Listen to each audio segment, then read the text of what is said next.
Hello, everybody. This is King Harp. This is Harp. I'm coming back to my subscribers, and I want to talk to everybody about Roland Martin and about everything that we are doing and what's going on. This is going to be very sophisticated and honest, and that's what we've been doing. We've been transparent. The new voices of Black media, honest. Even me and my small channel, I don't have a lot of followers, and I do want people to subscribe. And I want to talk to you guys about our situation, what's going on right now. There's a lot going on right now. Actually, we we have been able to get the conversation of our concerns in the mainstream media. Right now, reparations for Black people, corrections way by Constitution, and America's promise to us is in the mainstream media. And I remember years ago, I myself and other people were talking about the sophistication of this subject, the prestige that it withhold, that it embodies, and that it will be in the mainstream media, and that the science show nobody would be able to argue this.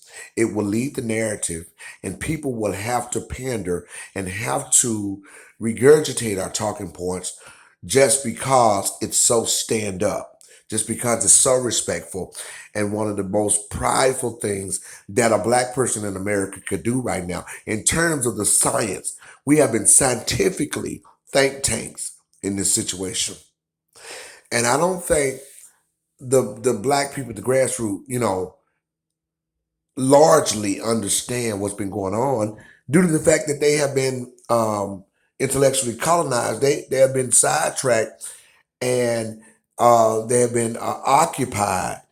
And it's kind of like people that follow Roland Martin and Black people who were coming against our stance as we shout and we ring the bell and we do the work and get on the ground and passing out flyers and having the conversation in a sophisticated way about our correction. And that's reparations. But I'm going to say our correction because they have more impact, because we are looking for correction and we deserve correction. We are in litigation for correction. This is a lawsuit. This is a real thing. This is a political stance where by Constitution that Black people have been denied unlawfully, literally unlawfully, and we're living under the law. We're not living above the law, and we're not living in the law. We're living under the law and wrongfully under the law in terms of the way we're existing as a whole in Black society, coming from slavery. We have been scientifically, strategically looking at this matter for about 10 years, if you ask me. Some people for 12 years, some people for 5. And it gained traction. You see, Dr. Cloud Anderson been talking about this a very long time, but it never gained real traction. And I'm not sure why. Maybe the people wasn't ready, or maybe at the time, scientifically, Black people feel like they had a way, because Black people had more in the 80s and 70s. And in the 90s, the war on drugs came. Black people had more. So when Dr. Cloud Anderson was shouting, Black people were basically convinced that they had a comfortable life. Black people were entertained by white supremacy operums and the things that white supremacy could do for Black people that keep them, entertained and unfocused on real and true correction, you know, and that's what was going on. So in times he was talking, a lot of that was going on, but Dr. Cloud Anderson was talking about the things that Dr. King was killed for.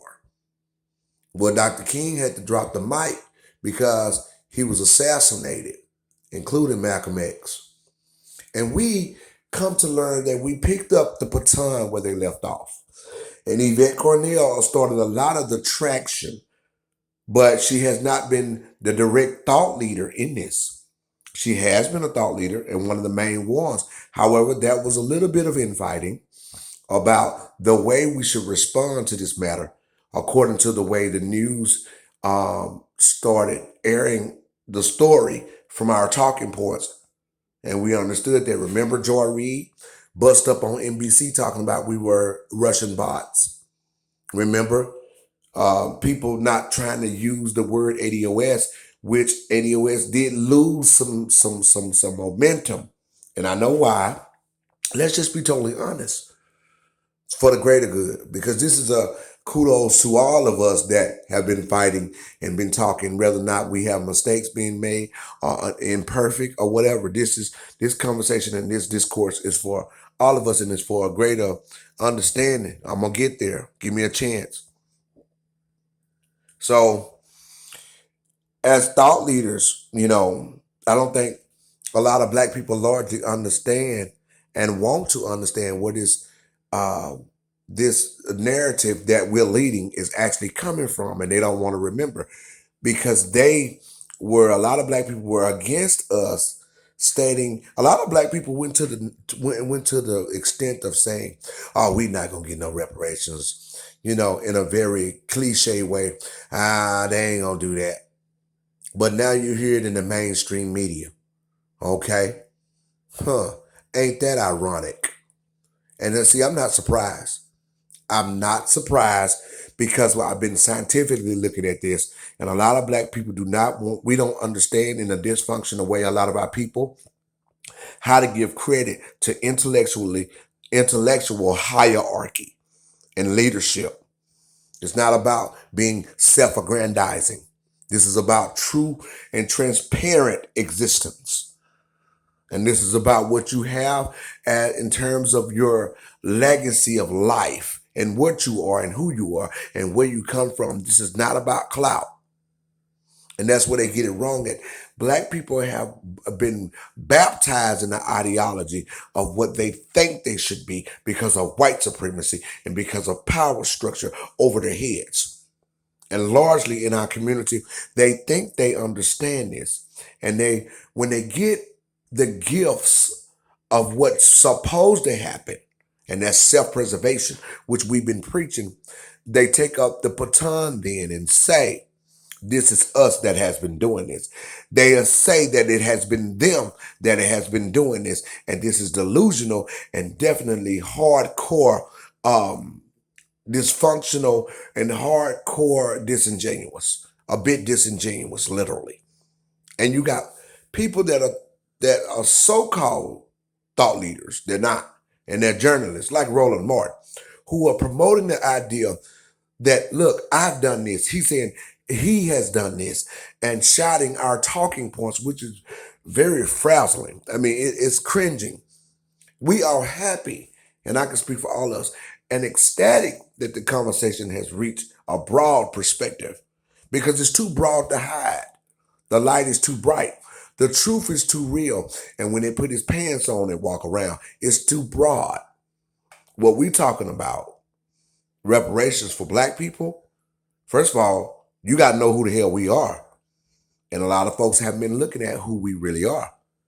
Now, I can get into that, but I'm not going to go that deep right now. Scientifically, when you know who we are, you will understand that they cannot and they will not be able to disarm us. We are the reason for the season. We are the reason this country and everybody benefit. We are the safety of people and the safety of ourselves if we practice self-preservation. We have been doing everything for everybody, and not just in America, globally. This has been scientifically looked at by people like myself.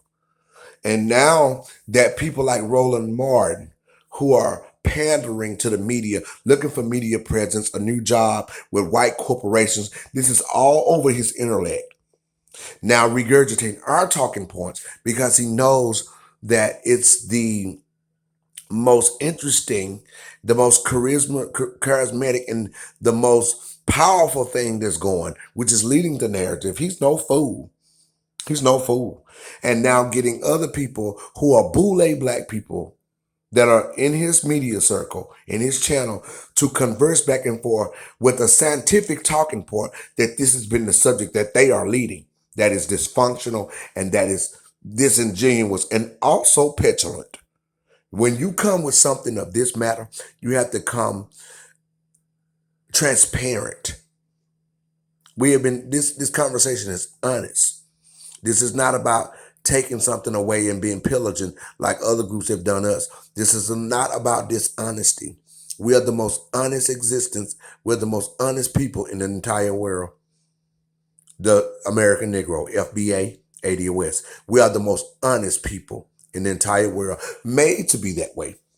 From what we were pushed to do and what they set out to do to us in a very detriment way, in a heinous way. And now we have grabbed the intellect, oh, by God, by the presence of nature, to embody the strength of a transparent honesty no one else has. And we should be there according to what happened to us. If you look at it scientifically, and you guys do not want to be critical enough to think in that way. That has been the problem the whole time. And you will also deal with fear tactics. That's why we call black people to understand, to let you know. We called out to say to black people, we know you've been affected. We're not harming you. We want you to come and be a part of this. We want you to come and be a part of this movement, this reshaping. We want you to be part of this redirecting. But a lot of you thought you were being talked down to because you have a disease in the black community. You want to be right, and you have slave syndrome, most of you, and you don't even know it. And the people who have been doing the work and studying this and looking at this scientifically understands it to be the truth, a very true element in existence for us, blood lineage, and our people in the community. All the signs point to it. You're not bigger than science. We understand that you may not understand that poverty is adjacent to crime. So when we get on each other about committing crimes and doing stuff, we also have to critically look at in which way and why we're in this situation and why our children and our people are doing these things. And it's because of a power source that we have never been able to access. And scientifically, we have been studied by these people who are in power and that once owned our people as bodies. You understand that? And we were the human sacrifice to wealth for everyone, for another group, for a nation, for a society. And we understand this on a scientific level. And you, as a black people, are largely out there who did not grasp this in this kind of a woke way, became offended that you did not have this ideology, but you're not chosen to. You're chosen to understand it and take up the baton and come. You have to let people be in their spaces in terms of the way we are, the way we are born and anchored in ourselves, in our intellect. You cannot do that. You cannot disarm the people that God has chosen to put in front of you for the greater good, for the greater good. Not just for anything, not just to be standing there, but for the greater good. And you guys didn't want to break this down because you want to continue to believe and go into the sector of a light that is your darkness. That white supremacist light that you've been following, that's the darkness of black people. That immigrant light that you've been standing up for is the darkness of slave descendants and black people. And we understand that. That's now elementary to us. A lot of you are far behind, and you can't mirror a disrespect for those who are responsible for getting you thus far in this space, where now they're talking about your situation and my situation in the mainstream publicly. White people, white scientists, white scholars, white journalists are talking about your subject and your America's promise, which is reparations, by way of documentary and journalists in the media, making small media stories coming into the newsletter, coming into the media apparatus, building channels and saying to this and decreeing and negating that this is the right thing to do, even in their dialogue, even in their discourse as scholars, because it's so deep and it's so right. Even white people in other groups, some of them are now making news off of this. They exist. They are a product of what we were able to provide. They are a product of how we were harmed in society and what we've been denied. It made them who they are. They eat it, live it, breathe it. You don't understand how deep this goes. People are people are mirroring themselves off of our existence, our sacrifice, our pain, our blood. This is what this means when Fannie Lou Hamer said our blood is in that flag. Not for some Ketanji Jackson to be in the Supreme Court without speaking the language of self-preservation. Fannie Lou Hamer had self-preservation. It's not about having a position. That lady just got a job. And you should not have just a job when you're in government. You're to serve the people. And black people are largely not doing that are in government. Scientifically, we understand that. We know that black people are there as a career status, as an expertise to be something and to largely say things that seem to be things so that we can be appeased as a black people and that they can live freely as an overseer and not a winner. Overseers stayed in the house. They ate the betterment of food, but the slave was still a slave, and the overseer themselves were slaves. And these people are slaves. They're overseers because we don't have real and true correction in the way this exists. And this is America. This is America. The way this is existing. We don't have truly what it means to be here. And they're largely in places to redirect that conversation and to stand guard over that and sustain the protection of black people. This is what they were made to do. This is what these positions are there. This is why these born institutions like the CBC is there to protect black people, enslaved descendants, according to what happened to us. This goes deeper than your feelings and your emotions. It's not about your feelings and your emotions.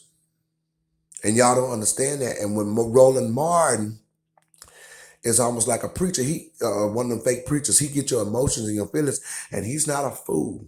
And he got other people co-signing, coming on his show with degrees, African panism, all of this stuff, without looking at the battle that we're in right now, presently exchanging in. And the reason why we're in this oppression, strategically understanding that. Roland Martin came out and basically tried to disencourage us.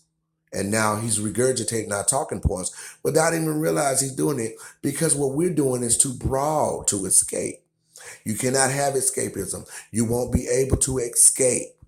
You cannot. That you can't do it. The more we talk and gain traction, you won't be able to do that. We understand this. And when you're dealing with people like myself, and I don't consider myself a legitimate necessary thought leader because of my following. I don't have a lot of following, but I do have the language. I do have the dialogue and the discourse. And a lot of people that come to my channel are not people who are just at the grassroots. Though a lot of people that listen to me, who have subscribed to me, are thought leaders themselves. And they regurgitate a lot of things I say because they have more following than me. And I know this. And they have told me this. So this is not what you think it is. This is very real. And I want you to hear me. And a lot of times we dealing with now black people being presumptuous, thinking that you're familiar with something that you ignored. And you want to respond to it in a very derogatory manner with other black people like myself. You want to be derogatory against us who have brought you to this space and who is the power source of this argument and this legitimate and perfect and necessary movement. And you cannot be disrespectful to that because you're disrespectful to a leader, a thought leader in a think tank. And you think you got it because Roland Martin shouting stuff, oh, this and that, and making you feel good. Everybody already know black people want to feel good with the rumbling of a voice, like a preacher. That ain't what we doing. People telling us to be careful what you say about dignitaries when dignitaries are treasonous against black people that are in power. They're supposed to protect us in terms of the law, way by Constitution. What do you mean? Don't we disrespect? We're gonna be transparent with this. This is war, and we're showing our people that we are serious and we're not playing any games with this. I told you a long time ago, 5 years ago on my channel, my followers will tell you, I told you we are not playing with this. Is not a game at all. It's really truly not. And it's sincere. And again, I appreciate and love the fact that everybody's talking. I love the fact that even Roland Martin is mentioning it. He's actually a follower. He's following us. But he's doing it in a derogatory manner, a childlike manner, in a petulant way where he's throwing fits. He wants to be important. He's self-aggrandizing. He wants to be something. And him very self talked about us was going to get any reparations and talked about and call us names because we didn't want to cast our vote to people who were not interested in our protections. And now we got black people who follow people like Roland Martin and follow people like Cory Booker and everything telling us, oh, y'all just talking about cut a check. It take more than that. We know that. We've been new reparations take more than cut a check. Reparations have many sectors. It's a power source. It's a plethora of wealth and protection that's supposed to be given to a group of people in America, in which way America support her liberties for the people and historical sufferings as a protection. So when the banks pay back, and yes, we should have cash on hand, and the check should be cut because it goes in places where we can make power moves and to keep ourselves protected and sustain that which is generated in our communities. And the banks owe us, and we can get our reparations off the name of things and even become tax exempt. This is not about y'all think y'all saying something about, and I'm not trying to be rude, cut a check. We saying it because the United States, first of all, you got to look at the way reparations has already been given. And it's been given to every group except us. We've been saying that. So what they do first is they cut a check. They gave the Jews a blank check to begin their community design and to begin the apparatus of wealth in their community so that they can make themselves lawyers and people of power and have a voice. They cut a check for the Asians. They just tried to cut a check for the Latinos of $450,000 a piece for being separated at the border. In your face, black people. So why did you tell me we're not supposed to get a check cut? Don't tell me we just need an education. We got HBCUs everywhere. We get education and we go out and we institutionalize educated and we work for the white people and we don't stand for ourselves historically. And people that are in government right now are super educated and they've been whitewashed and bought and paid for. And they're not standing and they don't have a revolutionary intellect. And they've been overtaken. Even those who have had one. That's how powerful and dangerous this is. I'm talking to the educated. I'm talking to the ones with degrees, the boule crowd, where you do have an education. And you talking about reparations should be forms of education and college and stuff like that. Of course, you can go to college. Reparations need to be protections so that you can have a better anchored, proper way of choosing and a dollar amount around your family. So that now you can change your ideas, the way you think inside the presence of your home and in the sector of your community and be designed and redirect yourselves so that you won't be killing each other adjacent to poverty. Don't you tell me nothing about cutting no check. I understand this. I've been part of this. I'm one of the people who grabbed a hold of this a long time ago. I'm not just up here shouting. I know what I'm talking about. And so we scientifically are involved in this. This is serious. We're not offending people.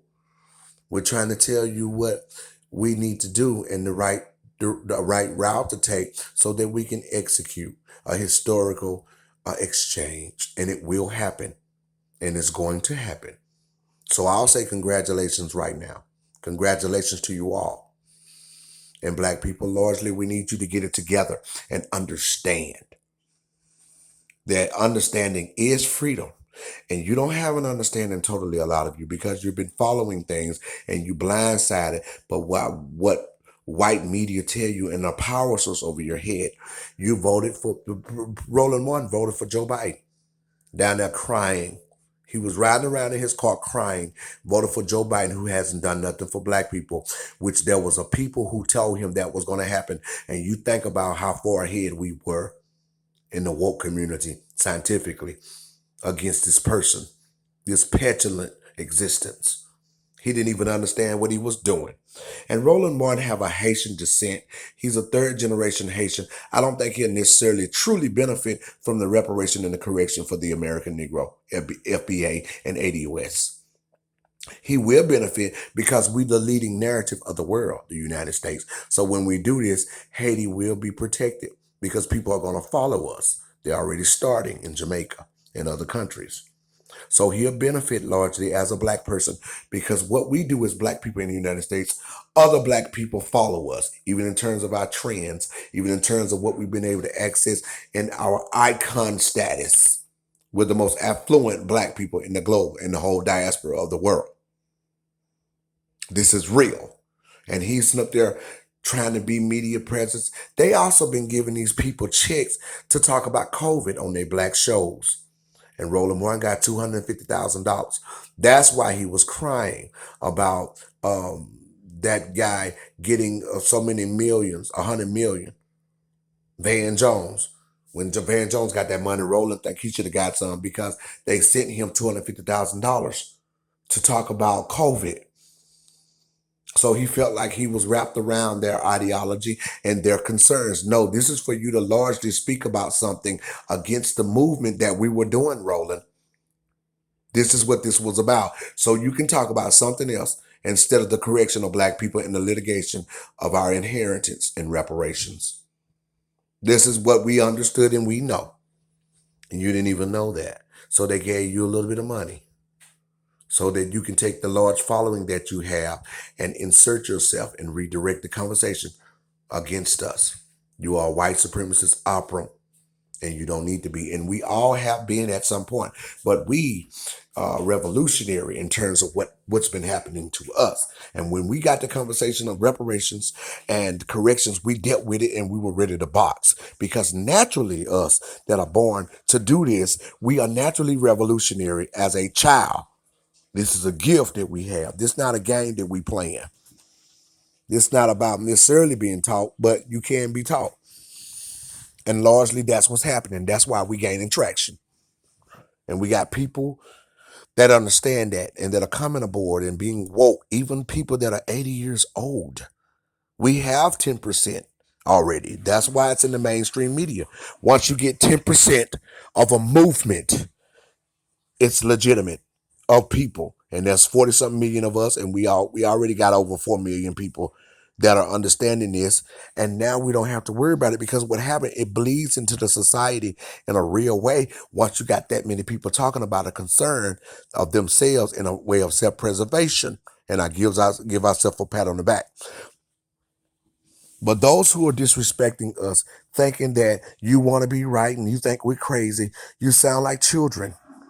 And we told you in the beginning, that a lot of this ideology, that an idea that you had coming to us, talking down to us, abusing us, and we're trying to give you language and standing firm, and you don't want us to do that. And you don't want us to do that. A lot of you were sounding like 5 and 10-year-olds because we know that you were a political neophytes when it come down to this. And this is not to be offensive. Scientifically, you didn't study politics. And we didn't have to, because our revolutionary mindset and the way we catch on as people that should be leading and the way we are created in ourselves. A lot of you were turned away as black people, but all of us was turned away from politics because we were harmed and dealt with fear tactics and violence. So they made you a neophyte and told you what you were going to be and what you should be concerned about. That's talk shows and dating shows and gossip shows, soap operas, being an icon in this sector and that sector, but not correcting yourselves for the greater good of protecting your and being in your community and owning things. Redirecting and understanding policy and politics is your life. And Yvette Cornell said that. And yes, there's been a little bit of disagreement in the infighting with us and the people that are thought leaders. Like I said, I'm not as relevant as they are because they have more following. The Black Authority, Boyce, Dr. Boyce, Vicky Diller, Yvette, even Tone Talks. Even though ADS lost some traction, they have the language that pushed this in. And FBA, Tariq Nasheed is very broad in his following, and there's a lot of more people that surround this movement that have a following. And I'm here just as important.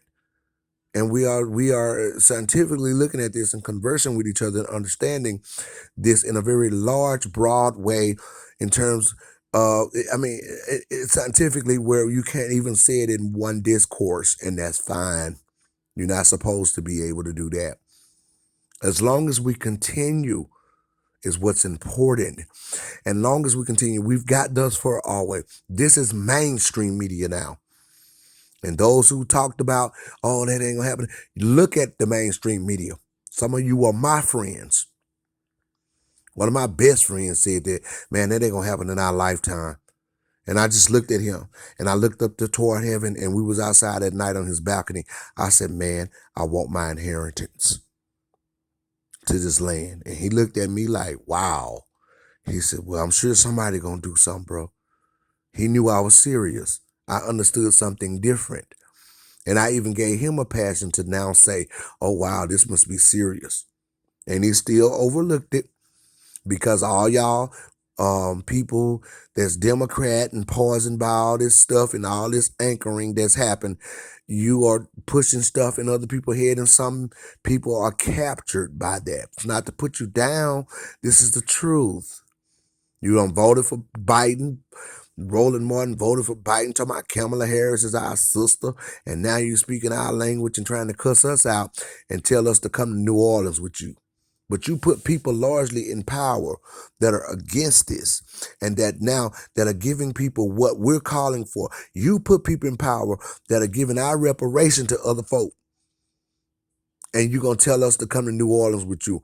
You need to humble yourself and apologize and be transparent and stop being disingenuous and dishonest if you want to get receptiveness from people that are sophisticated.